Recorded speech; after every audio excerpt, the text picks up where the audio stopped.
everyone, it's Julianne from the Chesapeake Center.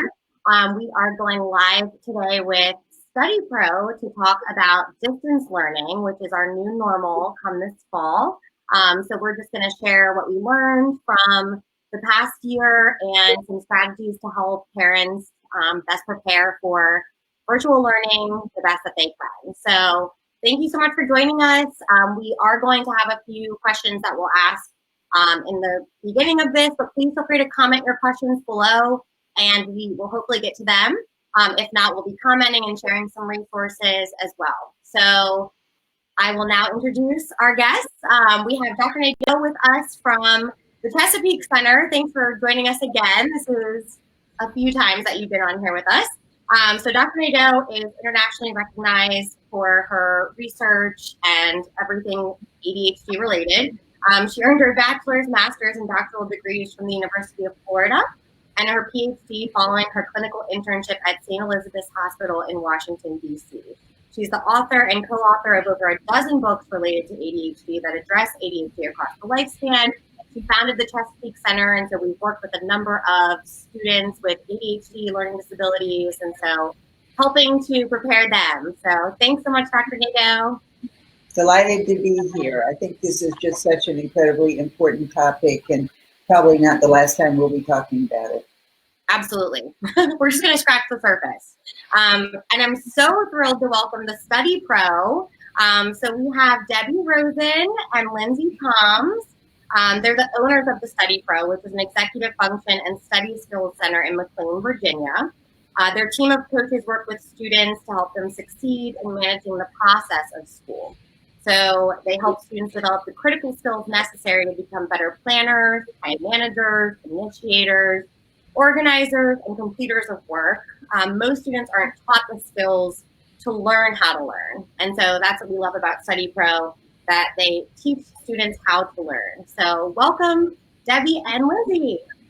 Thank you, Julianne. We're so happy to be here. I know. With Dr. Nadeau, and she's so right. There's so much to talk about. We can't wait to get started. Yes. So without further ado, let's just get into it. I know that, with COVID and everything, the switch to virtual learning was difficult for all students, especially those who have ADHD or any sort of learning disability. So from StudyPro's side, what did you see? What did we learn from that transition? Yeah. I will just start and say that I saw with my students was an incredible amount of need for understanding and patience, both on parent side, teacher side, me as their coach, and for that student, for them to be patient with themselves because it was such a drastic, almost overnight change. And so the skills that they had been building on and working on all year took a big backslide. And so I think it was first that understanding and acknowledgement that that's to be expected. This is something new. You haven't done this before. It looks different. And how do we adjust? And where do we start to make you start feeling successful about school again and remotivate and energize? Because it was such an overnight, I think it was one day change that they had this notification. And a lot of students even left their materials at school. So I had quite a few students who were so proud of their planners that we had been working on all year, but I didn't have that system in front of me. So what do I do now? So I think I started with just that understanding and patience. I also would add that I think the other thing that we found, and it really was a whole, almost getting used to everything. So when we're entering into now the fall, there was this big awakening that we had in the last spring saying, oh, wow, this is the preview. And a lot of us thought as parents, because I experienced this at a couple of grade levels myself personally, boy, I don't want to make some of the mistakes I made as a parent, and I want to be prepared when I go into the fall. And one of the things that we saw for sure was that we're asking kids of all ages to do things that really are so completely different than what they did before. All of the cues were set up for them. They woke up every day, they got on the bus or got dropped off at school, and they were kind of, they had all the structure that allowed them to go through their day. They had their teachers to remind them of their assignments. They had, their classmates to remind them of assignments. They were also given additional help often when they needed it, and they had the social aspect that was so important to them, and we know is missing now. And a lot of kids go to school because they think the social aspect is, it is the kind of centerpiece, and if the learning is almost secondary, but it's obviously still important. And what we found was that the kinds of skills that we need to manage our workload independently as students are ones that they had not been taught or had yet developed, and even maturationally weren't that appropriate to be developing. It's really not until college that we're expecting students to be able to, go online, look at a schedule, manage all their schedule, break all the work up, look at what we would know at college levels to be a syllabus and work backwards. So those are things that were really challenging, and hopefully we can get ahead of a little bit more with some of the skills of being able to plan, manage, chunk work. Absolutely. That's such a good point that, we can actually do some preparations for the fall, whereas at the end of the school year, it happened so quickly. It was really just kind of getting through and trying to do what worked. I think even as adults, not going into the office, for those that are working virtually, it's very hard. We've all had to shift. And so definitely for the students that we work with. Dr. Nadeau, on our end, what did we learn? What did we see last end of the school year? Well, we have been having sort of support groups for parents, and we started those support groups right after the shutdown due to COVID. And so we got a lot of information from parents and a lot of different reactions. One of the reactions that we've gotten is what we have sort of humorously called the Great Reveal, which is parents are understanding up close and personal what teachers have been dealing with their child. That, yes, we've always as parents had to supervise homework, but to actually view the teaching, I think parents have a much greater appreciation of what the teachers have been dealing with in the classroom with students that have attention issues, learning differences. So I think in a way, that's a real value. And I have a feeling that parents and teachers are going to be able to collaborate better, because in the past, parents have just looked at it from the point of view of my child needs accommodations, the teacher needs to do this, the teacher needs to do that. Now it's the parents who are providing the accommodations and realizing how challenging it is and trying to figure out what kinds of supports and accommodations are appropriate. I remember talking to one parent that I'm still working with individually and really kind of reassuring her, the world is expecting you to suddenly become a special ed teacher without any training. And so don't be too critical of yourself. Don't be too frustrated with the process. That whatever you're doing is, I'm sure, the very best that you can be doing. I think the other huge issue is so many parents are faced with the impossible job of working full-time from home while trying to support your kids. Definitely. That was a huge shift as well.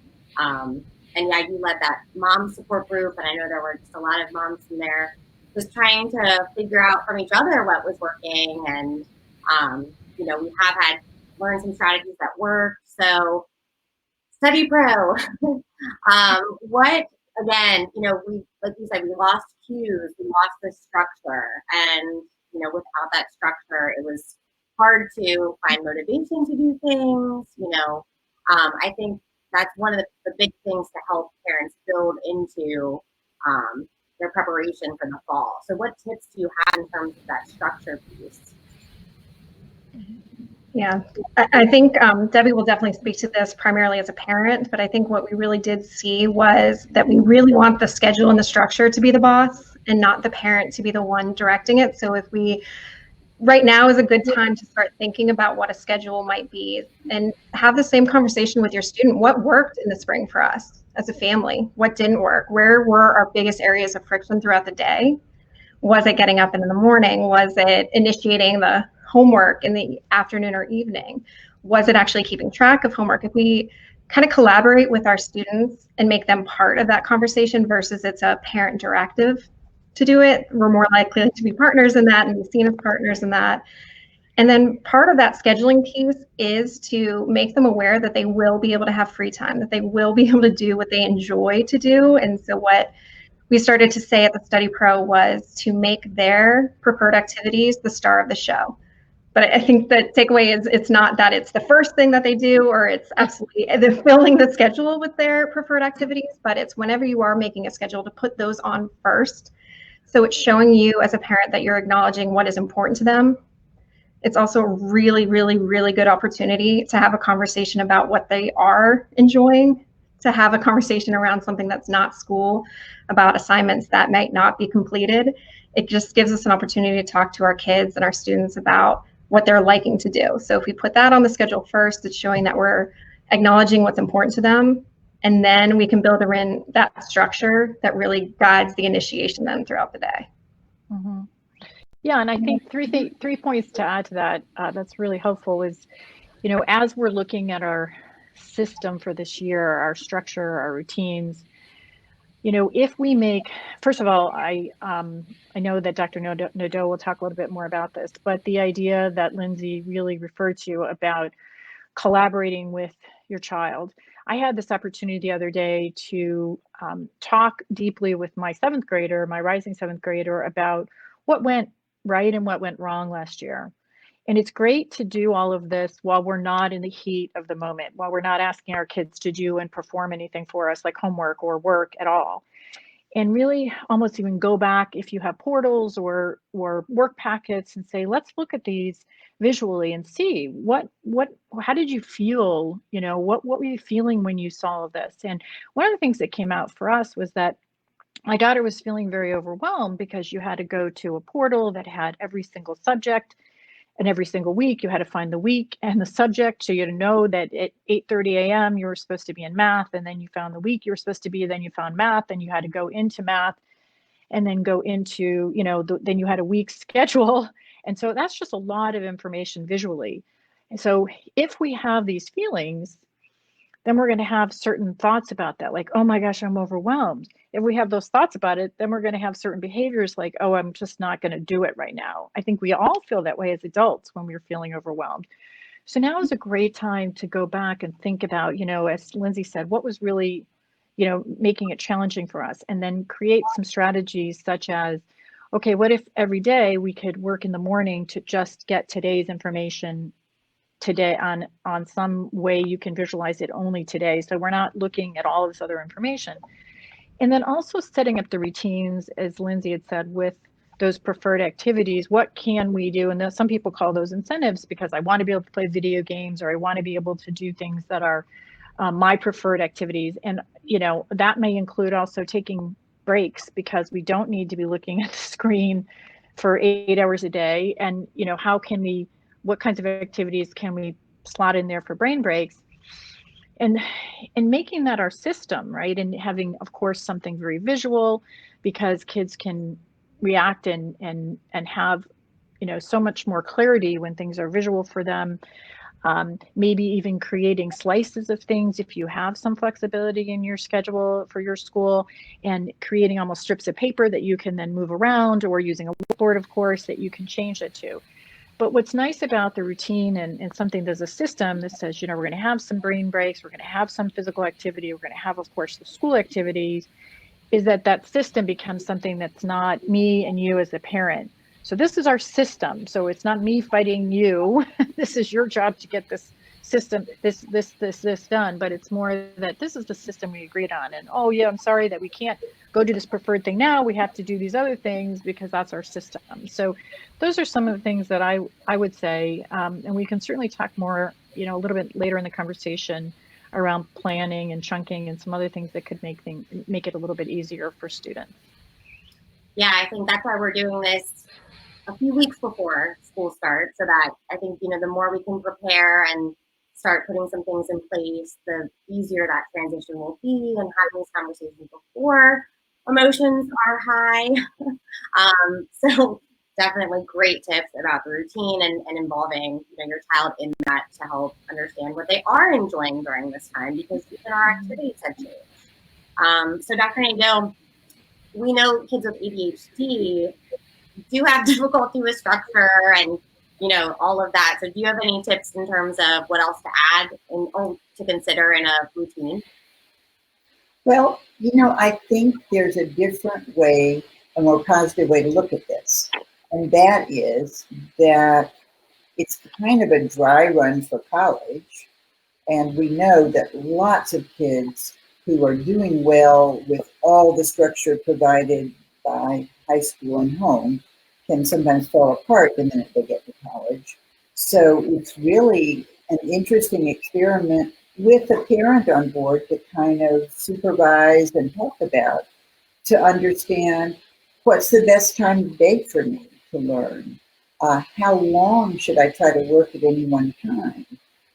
It's also important to understand that there's some advantage to doing it at home, that it may take you a lot less long to get through a lesson than if you're sitting in class and the teacher is responding to all kinds of other kids' questions, that you might be able to get through it in 20 minutes instead of 45 minutes if you're on your own. To really figure out if I'm a visual learner, an auditory learner. Do I learn better if I'm standing up? Can I learn my math text better if I'm marching around the dining room table instead of sitting there copying numbers with a paper and pad? It can be kind of a learning laboratory that can be kind of guided by the parent. And so I think there really is a positive way to look at this. And I mean, let's be honest, school was not designed as everybody's ideal learning environment. Far from it. I mean, we know very well that school is not a great match for ADHD. And so again, it can be kind of a laboratory of what is a good match. When should I start? Should I exercise first before I sit down? And should I tackle math first because that's the hardest subject? You may not have that choice when you're in middle or high school. You have your subjects when you have your subjects. So I really encourage families to look at the positives and experiment and learn how you learn best in this process. Mm-hmm. Yeah, that's a very good point. That's a very nice positive spin on it, to be able to have the time to kind of, with your child, practicing different strategies and seeing what works best. In terms of what you use to help students before COVID, Debbie and Lindsay, I think a lot of it still applies. And I think parents are really struggling to help instill those skills because they never necessarily had to do that. That was, stuff taught in school. So what are, you mentioned chunking and different things. So what are some kind of pro tips in terms of strategies? Obviously, it depends on the type of learning environment. Every school is doing it a little differently versus how much time they're online and all of that. But what are just some overall general best practices to help your child with completing their work and all of that? Yeah, I think Dr. Nadeau's point earlier about parents feeling the need to be a special education teacher and provide these accommodations for their students it really rings true. And I think one of the best pieces of advice that I can give to parents is that as a special educator, what we try to do is become a bit of a detective for what we're seeing and not assume one cause for a quote unquote behavior we might be seeing. So if we are seeing a student that isn't getting their work on time, we can make a very broad assumption that they're not motivated, they don't want to do well, they don't want to do it. Or we can try to be a bit of a detective and find out, okay, is it that they don't know where to start? Are they feeling overwhelmed? They need to chunk it down. If they're being wiggly during the Zoom session and they're feeling like they need to move around, we can make one assumption that they might not be engaged in that class, or they just might need a strategy like having a stretchy band tied around the legs of their chair so they can click on that. And like Dr. Nadeau was saying, if they are a student who works better standing up, do they need to stand at the kitchen counter? So it's the right height for them to have their computer there present and stand. But to refer to the chunking, I think that was such a skill that we use all the time as adults. And we say the solution is just to chunk it down, but my bone to pick with that is that we never really tell students how to do that and how to break an assignment down. We just expect them to be able to do it. So how we did it at the StudyPro was there's two ways that you can think of chunking. It's for the big projects, it's for the writing assignment, it's for the project. And the first initiation strategy we teach our students to do is, okay, start with just taking that assignment sheet, just reading the directions, and just highlighting some of the key information. There can be filler words on an assignment sheet or a rubric that we might not need. And then there's the essentials that we do need. And so when we highlight that key information, it can help us start to chunk it and see the steps to that project. But when it's a big thing that seems overwhelming, then it's harder to chunk. And then there's the other way of looking at chunking. It's that for that smaller assignment. Is it the first 5 problems? If it's a math packet that has 30 questions, how can I chunk that down? It's not due till next week. I might have 5 days to complete it. How can we chunk that up? And it might be intuitive to an adult to say, oh, you do 5 problems a day. By the time you know it, you have 30 problems complete. But we do have to remember that it's not natural. It takes a while for that part of the brain to develop. So I think that's the role that parents can be really helpful for, is just giving them a strategy such as, okay, let's read the directions together. Let's find those keywords, or let's divide up how many days do you have? How many problems might you have to work on? Mm-hmm. Well, and I love what you said, Lindsay, about, really trying to look beyond just the behavior, because there's always a need behind the behavior. And why is it that our students are avoiding work? Why is it that it's hard for them to get started? And we assume as parents so many things. I mean, I remember sending my son on, he had traveled so many times with us, and I remember sending him on a trip to visit,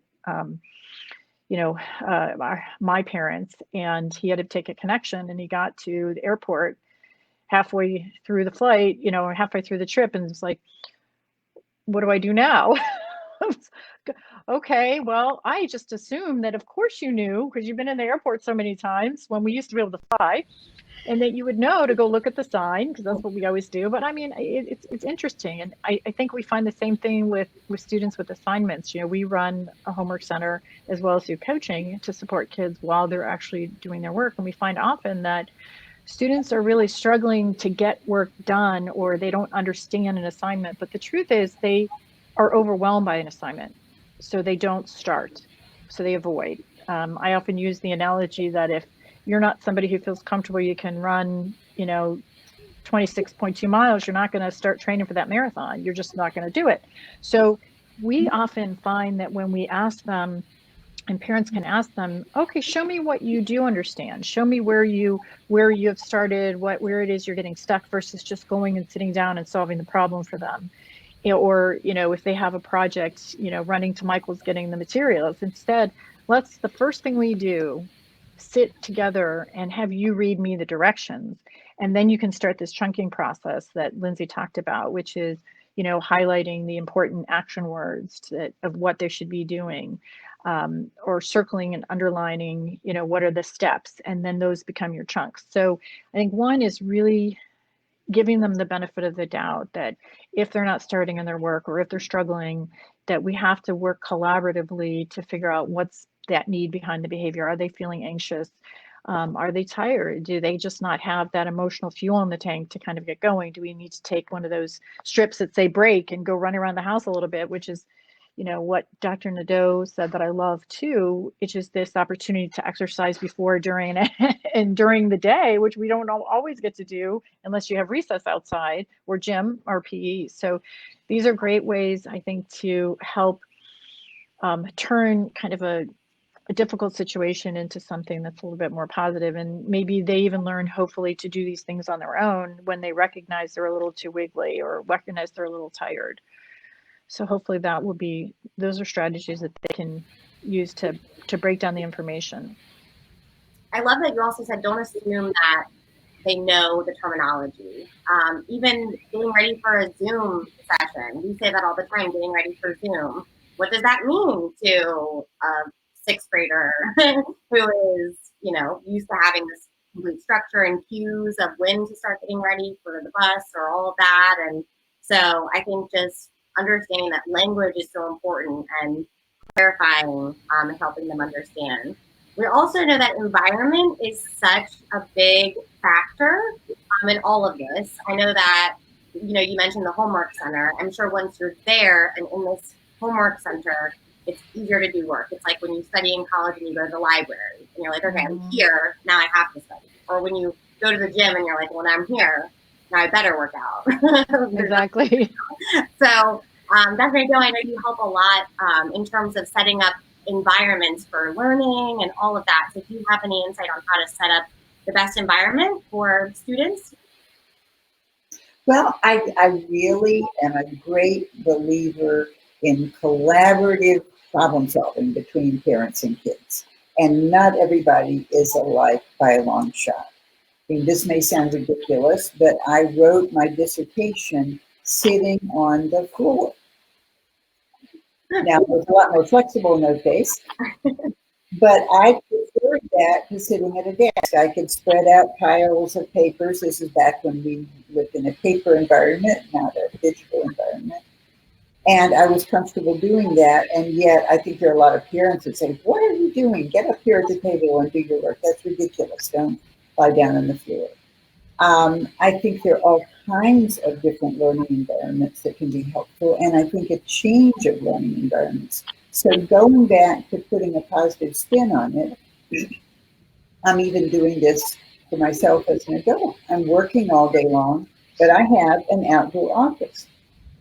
I have a table and a chair that's in the shade out on my deck, and I find it very rejuvenating to go. I'm sitting at my indoor desk right now, to go out and spend a couple of hours working out there and then come back. I really think, going back to the laboratory idea, this is a great way for parents and kids to experiment. There's the whole debate about, can my child really concentrate better while listening to music? Lots of kids can. Why don't you do an experiment? Why don't we do the math assignment today, listening to the music you love, and math assignment tomorrow without the music, and see how quickly you get it done and how accurately you get it done. So you can actually have some fun with this. Yeah, I think that's great. I'm even thinking of my homework setup, and it's nice to also just have a place for when I start to work that's not, it gets you in the mindset of things. And even for different subjects, like if you prefer reading in one little area or and again, it's that collaborative problem solving. I love that. Of working and having these discussions beforehand, before the school year starts. So all of that. I know that also, even when we were first transitioning to this, a lot of parents said that their children had trouble with transitions, with finishing their work, and with transitioning from one task to the other. Staying on task, all of that. I mean, StudyPro, what do you recommend in terms of helping with those transitions where they are not a battle and they are something that we can prepare for? Yeah, I'm glad you asked that, because it is so important. That shifting is so difficult for all children, and then especially if you do have ADHD. And so the best advice we can give is, number one, you have to give a warning before a shift or a change or a transition. And this is where, Julianne, when you were saying being specific with the language, like are you ready for that Zoom class? What does that mean? So when we ask that, the answer we might get is yes. But what we're really asking is a multi-step process. So have you put your iPad away with the game? Have you gotten out your binder? Have you logged on? Are you ready to click the join meeting? So we might mean several, if not more, things when we ask such an open-ended question like that. Are you ready? And so being clear about some of those, of what's the expectation for the transition. So when we give a warning, be clear with that too. So if we're saying 5 minutes, what does that look like? If you can use a visual timer, if you can use a countdown timer like the sand timers or the time timers that show the red ticking away, that makes it more concrete. Because I often say that 5 minutes, we tell our kids that all the time, and then we keep talking to our friends. So they have no real concept of what 5 minutes might be. We might say we're leaving in 5 minutes, and that could lead to a half an hour. So we want to make it, when we are saying a transition time, we want to make it as concrete as possible. And then when they are taking their preferred breaks throughout the day, we don't like to have 100% rules all the time, but we do try to say that electronics are hard to break away from. They are just 100% designed to suck us in. Advertisers are really smart. They know how to keep us focused on that device, even a 5-year-old on that device. So we do try to say to limit those as much as possible until there's that end of the day preferred activity time. And then when you are doing a preferred break time, to try to make it a naturally time-bound activity versus an open-ended activity. And what I mean by that is saying, if I say, okay, you can go color for 5 minutes, that can be broad, or I can say, here's a coloring sheet, use this. And when you're done with this, then we're going to transition to the next activity or move to the.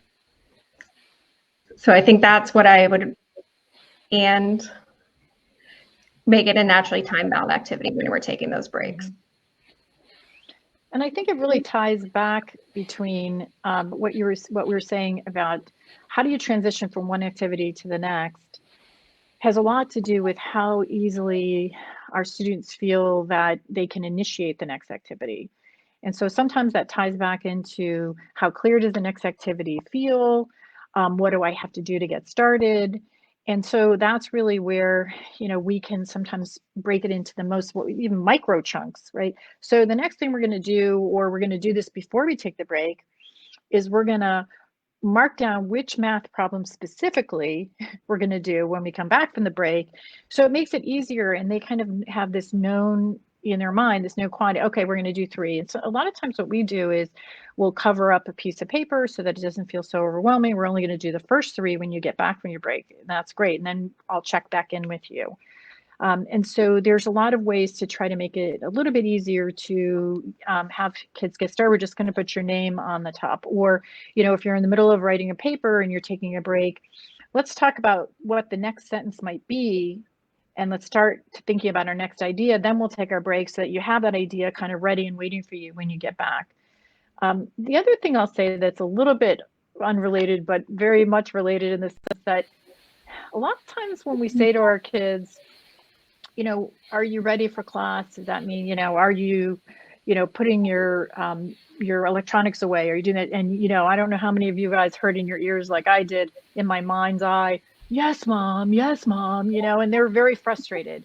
And one of the things I really wanted to share is that, we, one of the, of course, executive functions is emotional control. And one of the things we have to do as parents is really be those managers that we're trying as hard as we can to be, emotionally stable, and just know that a lot of that is coming from these places of frustration for them. And so we, of course, should try to be as positive as we can be with, and then, in terms of how we parent, but really try to be there, stable for them. And I think that's something that's super important during this time, because there's a lot coming at them, as we said, trying to manage the schedules, trying to break all this work down, trying to keep on task, trying to initiate, trying to shift.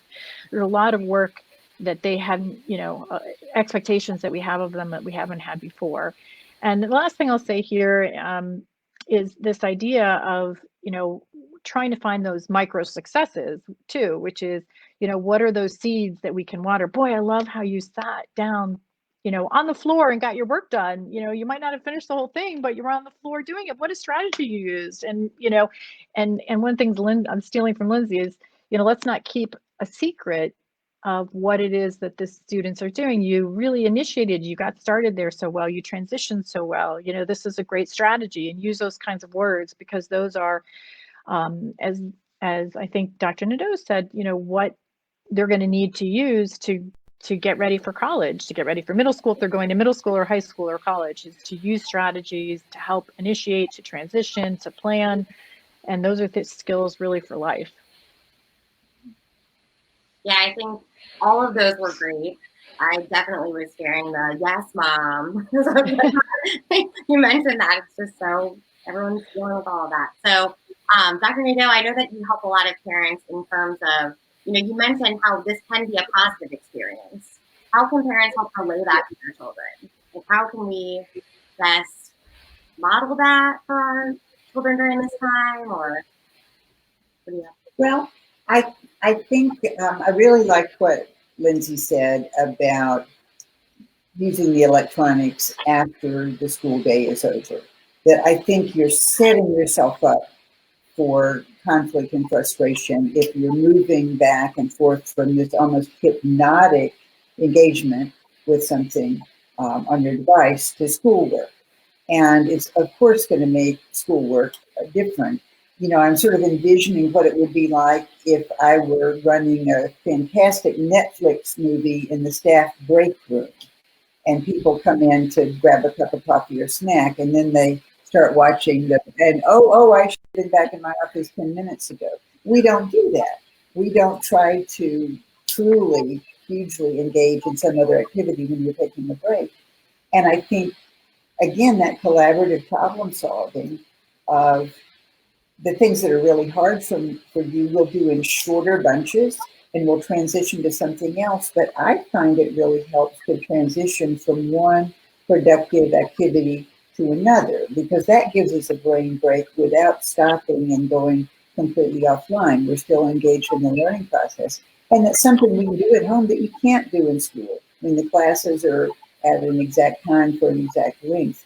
But we could have math class last 15 minutes at home, no problem. That's a real advantage. So I really encourage just rotating among, I'm going to write for a little while, I'm going to memorize math facts for a little while, I'm going to work on my spelling, just whatever it is, at whatever stage the child is.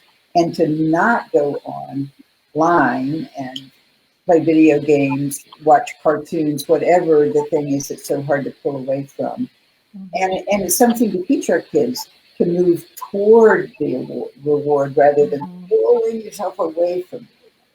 You know, you don't eat your broccoli after the ice cream. You eat your broccoli first. Yes, that is not a battle that anyone would want to have, to try to convince broccoli after ice cream. That makes total sense. And that parent tone, do you have any other comments about how parents can kind of set the tone? And well, I think one thing that another parent told me, which I thought was brilliant, is that she is using Alexa as the reminder, because kids don't get as mad at Alexa as they do at their yes, mom. I mean, you're not going to say yes, Alexa, you know. But you can set Alexa, remind me to start my math in 10 minutes. And Alexa will remind you to start your math. And it's kind of fun for the kids to give Alexa the instructions so that it kind of gets mom out of that role. There are just so many fun things that you can do at home that you can't do at school at all.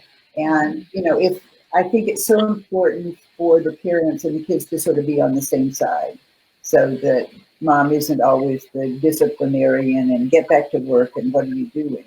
But to really think, how can we get through this well and as quickly as possible?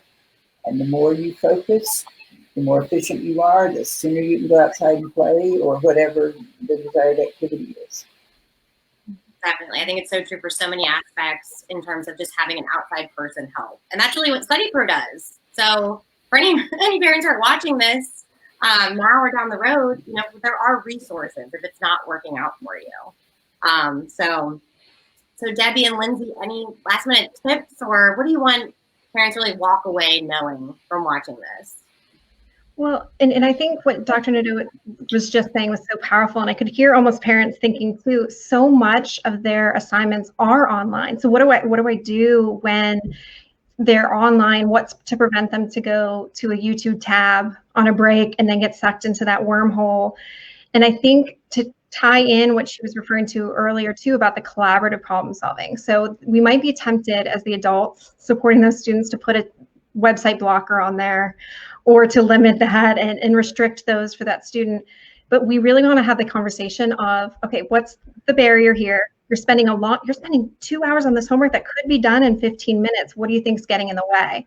And usually in a time of calm, they're able to identify that and say, okay, here's some suggestions on how we could reduce that friction, eliminate that friction if possible. And I think when I see as a coach, I had a student the other day show me their screen time and how it had gone down so much from the week before when we had a conversation like that said, it was really just, okay, what is getting in your way? And she acknowledged it was her phone. And then when she was able to show me that she went from, it was up to like 8 hours a day on her phone to about an hour and 15 minutes.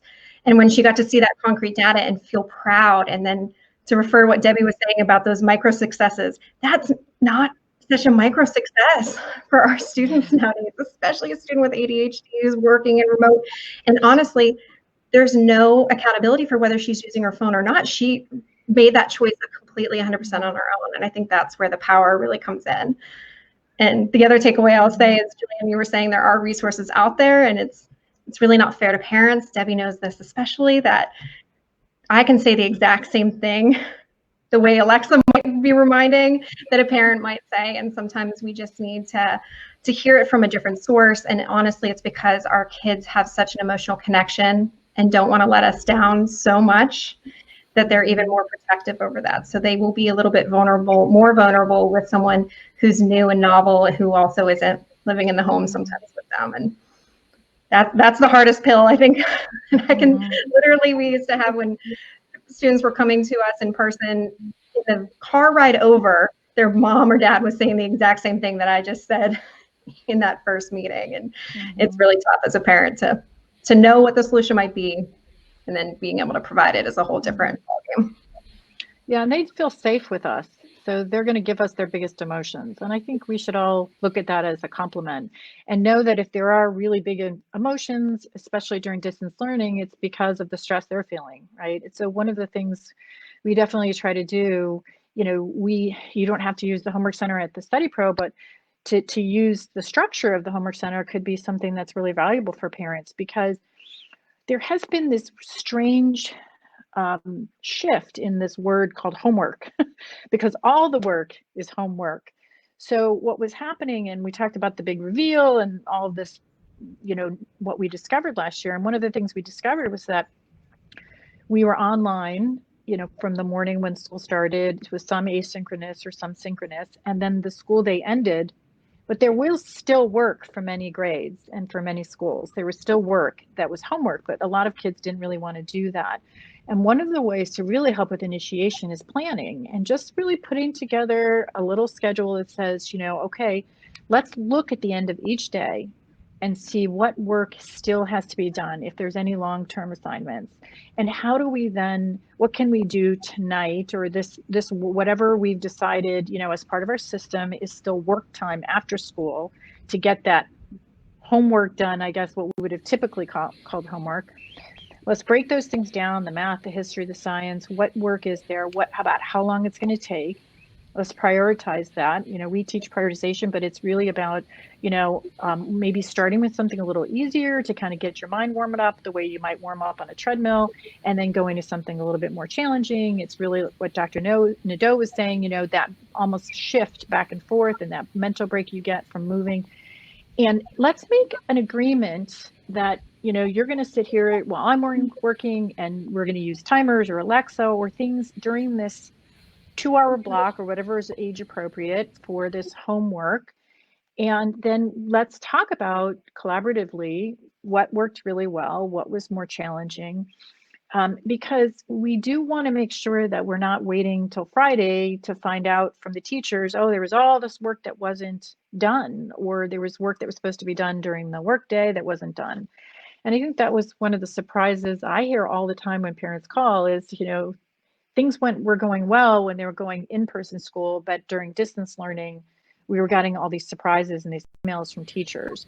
So maybe there is a way that we can create a structure that feels that they're being responsible to us as parents, to create a little after-school plan and complete that work. And that could be really helpful for, managing the homework or the work that's, the chunks that are due over time. Yeah. And Debbie, if I can just add, I think that the transitions that we were referring to earlier, so if there can be any kind of buffer between the school day and the homework time that we can build in there. So even work from home, we're told the best strategy is to get dressed, right? At least get dressed, shower, if you're going into the office, if you're not going to see anybody, and it can prime you for the day. So have a student get dressed for the day, and then maybe when we're transitioning into that homework time, we're changing into more comfortable clothes. Maybe we are changing to a different spot in our house. We know that most kids do, but especially ADHD kids love novelty, and their brains are stimulated by novelty. So how can we build in some kind of change to the day, a transition to the day that makes it feel a little bit different when they're going to that homework time?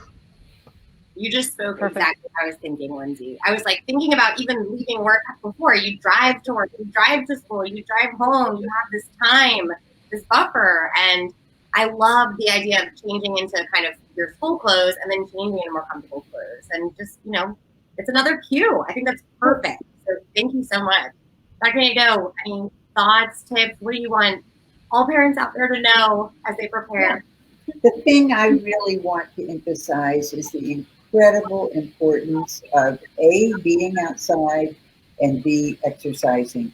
We know that aerobic exercise creates neurochemicals that help us learn. And I get really worried when parents are telling me that they're moving from on-screen learning to on-screen gaming to on-screen learning. That what I really would like to hear the breaks and the transitions be is to go outside, to be outside in the sunshine, to walk the dog, to jump around, to ride your bike for a few minutes. That those should be the transitions during the day, not just more screen time. Yes, I love that. absolutely. I think also we're all in this together. We are all learning. This is all new. To be patient with ourselves, patient with our children. We'll all get through this on the other side. So I just thank you all so much for coming. I feel like we could talk more and more about all the different strategies. And like I said, even after the fact, if you're watching this when we're not live, please comment below and we'll answer your questions the best that we can. And then I know that the StudyPro has developed some resources on their website. So any last thoughts you want to share? Is there a link for those resources?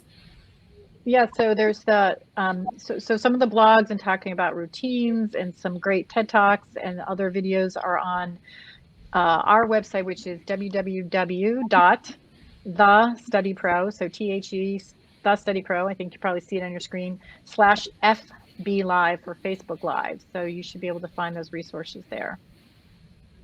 Awesome. And obviously we have our website too for tips and tools for ADHD friendly environments, which are helpful for everyone. So, all right. Well, thank you all so much. Dr. Nadeau, do you have any last minute thoughts of what you wanted to say? Or? Well, what I would say is recognize that we're all doing our best. Don't get stressed. This will end. We'll get through it, and we'll move beyond it. Sounds good. And so also, if you're watching next Facebook Live, we will be talking more about the social and emotional needs going into the school year. So we talked a lot about preparing for learning. We also want to best prepare you for some of those social and emotional needs. So give us a like and you'll get a notification when we go live. And we hope you have a wonderful rest of your weekend. And again, comment below if you have any questions. Thank you all so much. Thank you. Thanks, everyone.